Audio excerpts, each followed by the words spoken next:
was there piping in your family, or did you start piping through schools?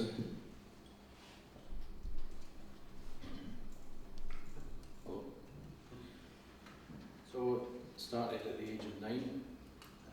My grandfather, Pipe Major Ronald McCallum, MBE, he was piper to the Duke of Argyll and also a teacher of piping in the schools in my area, in Inveraray. And so he started me officially in the schools, but I probably was doodling on the pipes before that, at the age of 5 or 6 or something.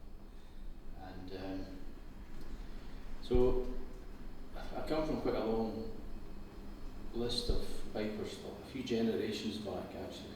My grandfather's grandfather was also quite a notable player as well, and this is on my mother's side.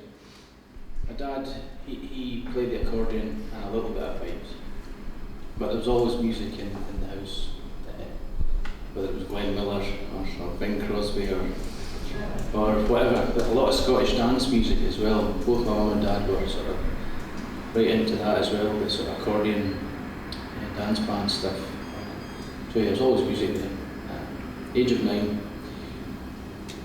And was it easier to get into it, or did you think that was were you under pressure to do it? There was no pressure. No, I was drawn to the pipes. I mean, it was something I wanted to do, I guess, but never ever felt any pressure or push to do it or anything like that. My grandfather, although he taught me in the schools, so I would sometimes go to his house in Inveraray as well for extra lessons, which turned out to be just a wee sort of night watching the football or something.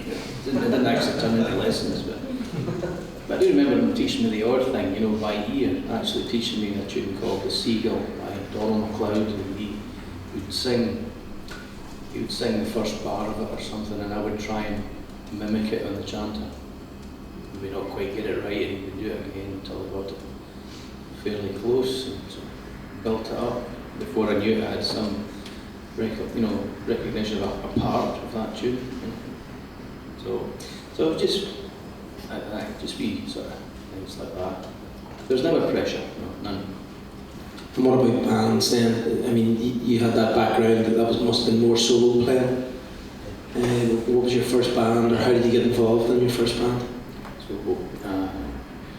McGregor Pipe Band, grade 4 band at the time. That was about half an hour drive away from us. Started there at the age of 12, and so through to about the age of 17 when I could drive. And then I got the opportunity to play with the Scottish Power Pipe Band at age 17, and I was there for 7 years with them, under several pipe majors, Harry McNulty, Hugh McInnes, and Rory McLeod. And then I got another great opportunity to play with the Simon Fraser University Pipe Band from 1998, under pipe major Terry Lee. And then towards the end of that time, I was 10 years there, so towards the end of that I had started the teaching programme in Inveraray around 2003 or 4, I can't remember now. And after my SFU stint, the group of developing pipers managed to get up to grade 2, and that's when I switched over to Inveraray District. So Argyll, Scottish Power, Simon Fraser, Inveraray. And the odd stint with the Field Marshal Montgomery went down the street at Cowell, and the Canberra Burns Club Pipe Band in Australia, and any other sort of guest appearances like that. Okay. What about yourself, Rory, then? How did you find your way into the world of piping? Probably a similar age to Stuart. I was in about primary 5, I think, is when I started. So what would it be, about 8 or 9, something like that, maybe. I used to, that was in Glasgow, but before I moved to Glasgow, I lived in Edinburgh. And it was really that got me in. I stayed in a wee village called Balerno, and there used to be periodically a band would come round. I had no idea who they were. but they would play through the village, and I used to follow them as a wee boy. And so every Christmas I was asked Santa for a pair of bagpipes, which I never ever got, but eventually I got a practice chanter. I did get a set actually. It was, you know, these sort of 30 quid Macallum bagpipe.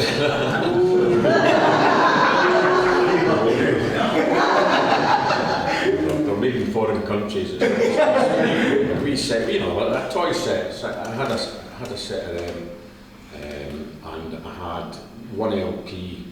It was the Argyll and Sutherland Highlanders, which I used to stick on my mum and dad's old. It was this sort of red and white record player, and I would open the windows and parade up and down in front of the windows with the volume turned right up so the neighbours would think I was playing the bagpipes. Yeah, but it wasn't until I moved through to Glasgow that I actually got lessons. I went down to, mum and dad obviously knew I was keen on it. They inquired about lessons, and I went to the College of Piping for one lesson, but for some reason I just didn't like it, so I didn't go back. And then at this point I was living in a wee village in Glasgow called Bearsden, and there was a local band, the Mulgai Pipe Band, and they were out doing a fundraiser in the precinct, and my mum and dad spoke to them. And they said, oh yeah, we run tuition classes. So I went down. There was a wee guy at the time called John Morrison, wee Johnny we used to call him. He was a very old school, very strict, had us in tears a few times, but a great teacher. And you know, he used to go on about, eventually, we learn to play this, learn to play that. You can enter these competitions and you win toffees. And I thought, great, a kid, I've got all these sweeties and stuff. But it took me months and months and months to figure out that it wasn't saying toffee, it was saying trophy. It was just his accent. So expecting this big bag of toffees someday. They never materialised, So yeah, so that's how it started. And I played with Mulgai Juvenile Band up until the age of 16. And then I wanted to move on, and I had a couple of friends in the band, drummers actually, who had moved on and started to play with a band. It was no longer on the go. It was a band back then called Babcock Renfrew, under the leadership of Pipe Major Jim Henderson. So I found myself in that band at the age of 16. And that was from there. I went to that band went through a couple of changes. It lost the sponsorship from Babcock, and a new sponsorship was taken up by Black Bottle Whisky. And that's how that band came about. So I was in that band. When that first started, there was actually just myself and the pipe major and a drum corps. But we got a pipe corps together. Competed that year. I found myself in the Black Bottle for quite a number of years, and then from there I moved to Scottish Power. I was just trying to think at the time. I think it was Hugh McKinnis that had the band at the time. He'd just taken it on, and I was with Scottish Power for through Hugh McKinnis' time. I took a year out. Roddy McLeod took it on, and I rejoined. So I was there. It must have been about 16 years I spent in Scottish Power. And then after that, I played for a few years with the Strathclyde Police under Donald Mackay. And then after that, I found myself playing with Inveraray. That's it. So Inveraray then, it started off as a teaching programme, or we had a brief conversation about this the other day. You said it wasn't really supposed to be a band at the very start. It was more about just teaching the kids in the local schools, or? That's right. Yeah. It was 2003 September. I managed I got the job of teaching officially in the school for 1 day a week. So I decided to actually start a night class the same day. It was a Tuesday. So I put a letter around the schools, local schools, gathered about 30 kids, and I just wanted to just teach locally, give back to the community, sort of thing, you know. And I structured it in a way that some of the kids that don't practice very much, I get them out the way first, if you like. Half an hour each of groups of 2 or 3 or 4, and work my way towards the sort of more advanced players towards the end of the evening. And it was that sort of group of advanced players that sort of decided to get together and play more as a group. And then one of the kids had a brother that was learning drums. He came and joined in one night, and then the janitor that opened the school for us, he found an old bass drum in the cupboard and started banging away on that. And then we started getting gigs locally. Armistice Day, the local hotel and things like that. So it started growing. And maybe a couple other players sort of joined in after a few months. Before we knew it, we had about a group of 6 or so pipers. And so we decided to start teaching a bit of drumming as well. And we got Gary Smith to come in once a month to do a sort of teaching program for kids. We had a little drum corps, and it kind of just grew from that. 2004, we had the notion that we'd like to maybe try and go and compete, but we didn't compete that year, but we just took some time and go and watch the contests and watch the novice juvenile grade. And then finally we decided in 2005 to compete at Cowell Games. You have to get a number, an affiliation number with the RSPBA. So our official number is 666. So that's a good start. The expectation of our first contest was, not to become last. So out of 17 bands, we came 13th, which I thought that was great. And at the end of the day, you march down the street at Cowell, and a few bands get some sponsorships from local businesses, and we were sponsored by the funeral parlour. So we're off to a great start, But it sort of just took its own course, if you like. It wasn't what I intended, but it was what they wanted. We just went from there, I guess.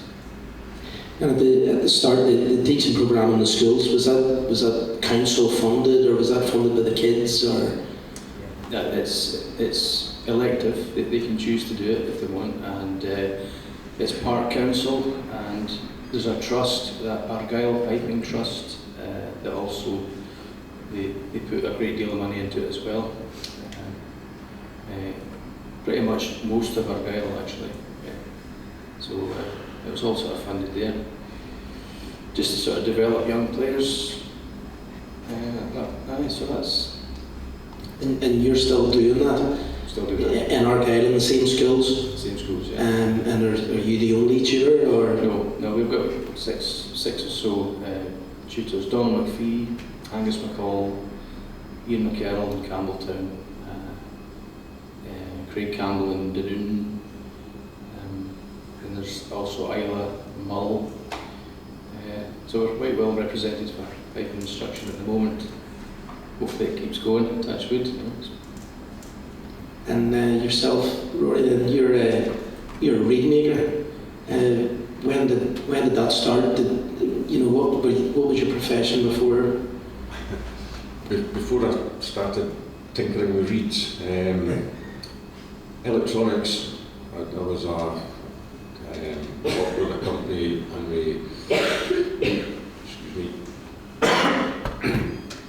we designed and manufactured ultrasound equipment, diagnostic ultrasound. I did that straight from college. I was there for about 16 years. Everything seems to be 16 years, doesn't it? I was there for about 15 or so, I'll call it 15 years. And I just decided I wanted a change. So I'd always tinkered with reeds. In fact, when I used to play in the solos for the brief spell I did about 10 years in the solos.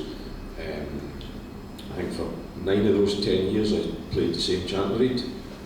I just used to take it apart and clean it, retie it, and get it up and going. I've still got it somewhere in the factory. I actually remember going across and seeing you. Myself and Rob Couples went across to see you.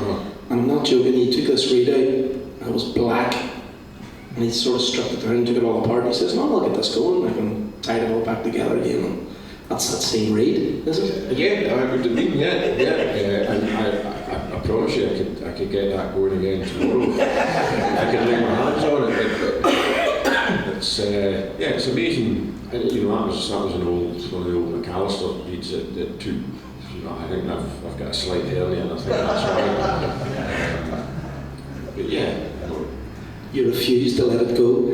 Yeah, well, when you've got something that's good, you don't want to let it go, you know. So, yeah. So I got into tinkering about with reeds. I was great friends with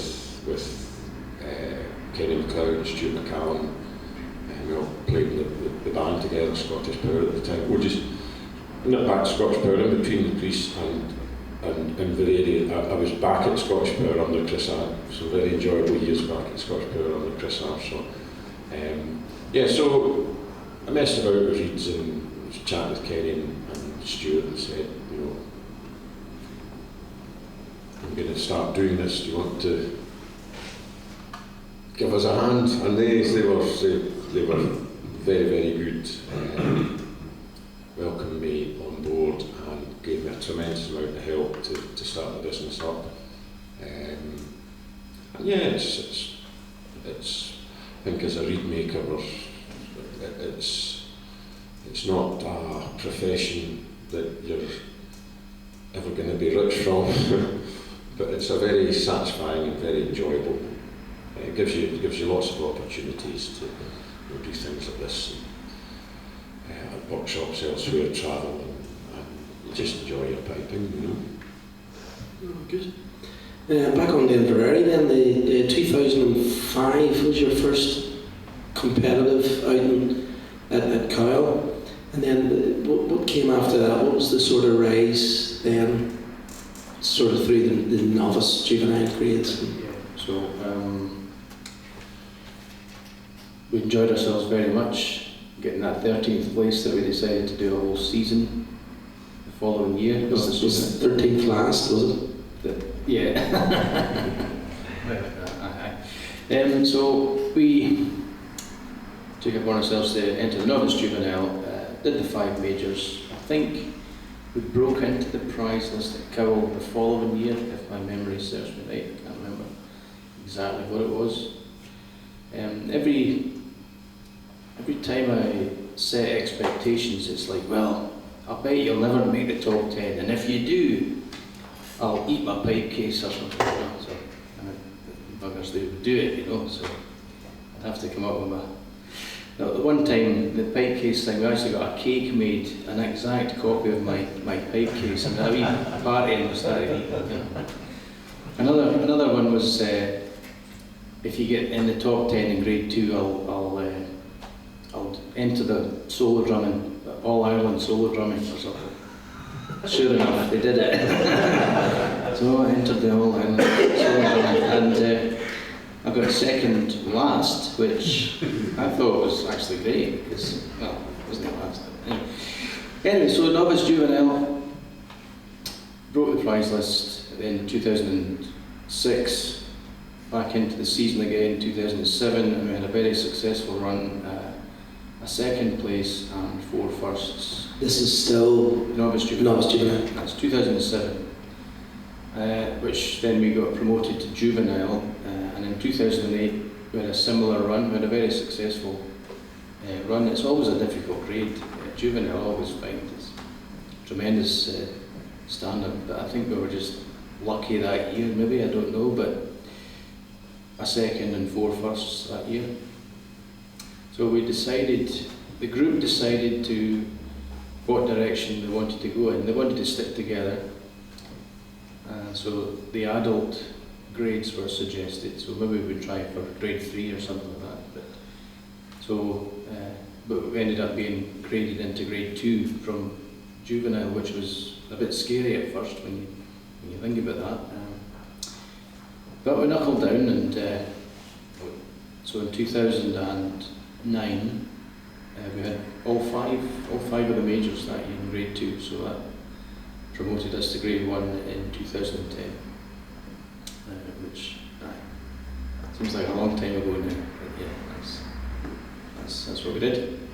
And is there any of the original, from that sort of more senior players that you said at the very start that you had, even though they weren't really senior, is there any of them still with the band? Well, off and on, some, yes. We've got Laura McMillan comes to mind. She was one of the very original pipers, but all grown up, married, got a family, and she lives in Australia, so she can't quite make the practices. The last time she played was 2018. So it's a kind of an open door policy with her, but if she can easily come in, no problem. Got a tenor drummer, Ely Fife, she was with us since novice juvenile. And Daniel McDermott, he's been in the programme, not with the original band, but with another juvenile band behind. Geordie Hunter joined us in grade 2. So there's only a handful that's left from the original. But I do know that a lot of the players are still playing, which is quite satisfying. And when did you move to Inveraray then? Now you're asking me to try and remember years. I can't put dates on things like I know everyone says, oh, 2000 this, 2019. I'm not very sure.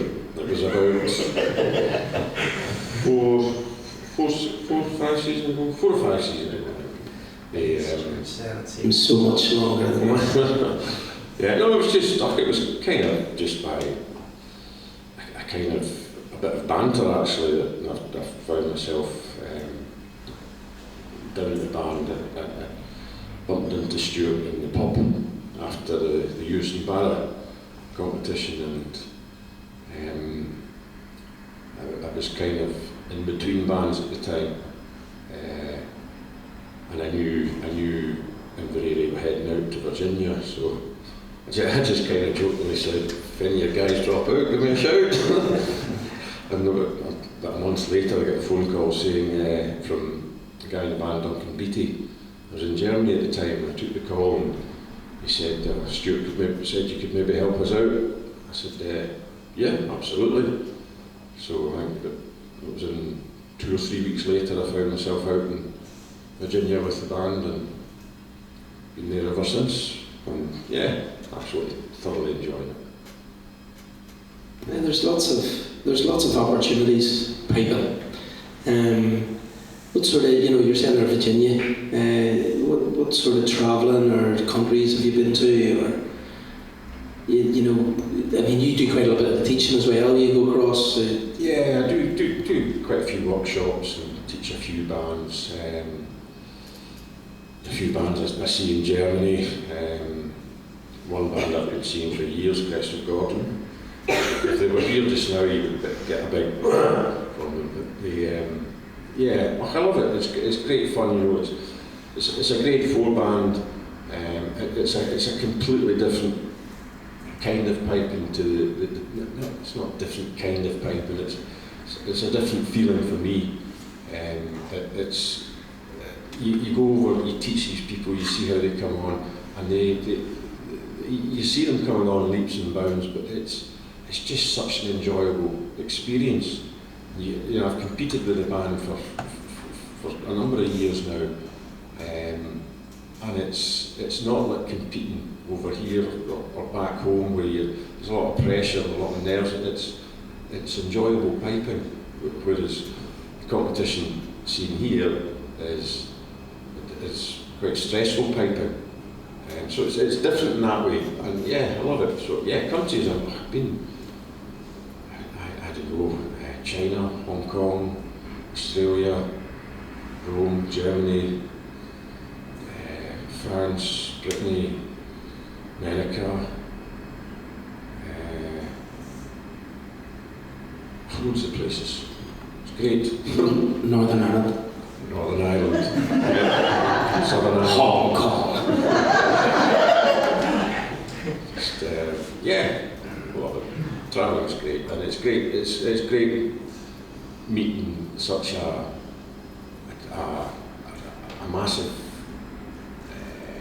variety of different cultures. Yeah, great fun. And what about yourself, Stuart? Then you've, of course, Northern Ireland. Of course, of course. But I tried to ring you the other day actually, and there was a funny ringtone coming on. You just recently back from the States. Yes, that's right. Yeah, I was out in Seattle there, teaching at a workshop there. Same as Rory, just the same. You get there's lots of pockets of piping worldwide, and it's always a pleasure to go to these places. I was down in Argentina a couple of years ago. There's a band coming to the Worlds this year to compete from Argentina, and I was going around a couple of schools down there, and there's one school that uses the tune Hector the Hero as their assembly morning song. Hector the Hero, what? Halfway across the world. Pretty amazing. So there, yeah, it's always great to see different people in the world, and they're all playing our instrument and enjoying it, and it's great, fantastic. You won the Worlds. You said you won all five majors in novice juvenile, or juvenile. 4 out of 5. 4 out of the 5. What was you're also world champions twice with the senior, the now grade 1 in Inveraray District. Which one would you say was your biggest achievement there? The grade 1 title, first one, or winning it with the kids? I don't know. Well, the first time the kids won the championship in novice juvenile, I think that was quite a special moment. And they're both equally special in different ways, you know. It's hard to sort of, from my point of view, when you're in charge and you're a pipe major, it's more relief that you won it. And everybody else is all cheering and all happy, and I'm just like, a bit kind of gobsmacked and amazed, but also a wee bit of relief as well. But when the kids won it back in 2007, it was quite an incredible feeling, because it affects quite a lot of people, especially when they're kids and they've got all the families and supporters in the town and all that. It's we had a very big party coming home to Inveraray that time, you know, but the street filled up with people who played up the street. It was quite a special moment. And which was easier? Was it easier doing it with these kids that have no, you know, they're listening to you? You're the guy that has sort of brought them through. They don't. If somebody said piping's done differently, they'll say no, it's not. Whereas when you're bringing these players in now, they've been taught by other guys, and they've been, so they're sometimes maybe even possibly questioning what you're doing. So was it easier to do it with the kids, or was it easier to do it with these guys that can already pipe? Well, the kids are great to work with. They are. I mean, you say something, they'll just say, right, okay, and they'll go and do it. There's no questions. It's just like, it's cool. You know, and sometimes you are met with a bit of resistance in some fields. You know, like, it depends on what your ideas are. And sometimes you have to really get them over before we get the whole band to do it. But I haven't found that with ourselves in grade 1. I think the team we have just now is actually a brilliant team. Works well going forward, so I can't really say that about us at the moment. It's going quite satisfied with the way things are. But yeah, I understand what you mean. Sometimes the kids are more mature sometimes than the adults. You know, the adults feel, I don't know, it seems like reverse almost. I mean, it's like this year the Belfast Tattoo, for instance. There was done it with a lot of juvenile bands this year. And after the tattoo was finished, he says that was far easier than doing it with the adults. Because you said to the kids, go over there, they all just went and done it. You know, they didn't question whether the adults are going, oh my God, again, I have to do it again. some of our earlier practices, you know, sometimes we'd actually take the band up one of the hills up the back and have a practice on top of a 900-foot hill looking down on Inveraray, you know. If we asked our band to do that now, especially the rhythm section of our group, I'd be told where to go. So some of us would need an airlift up there.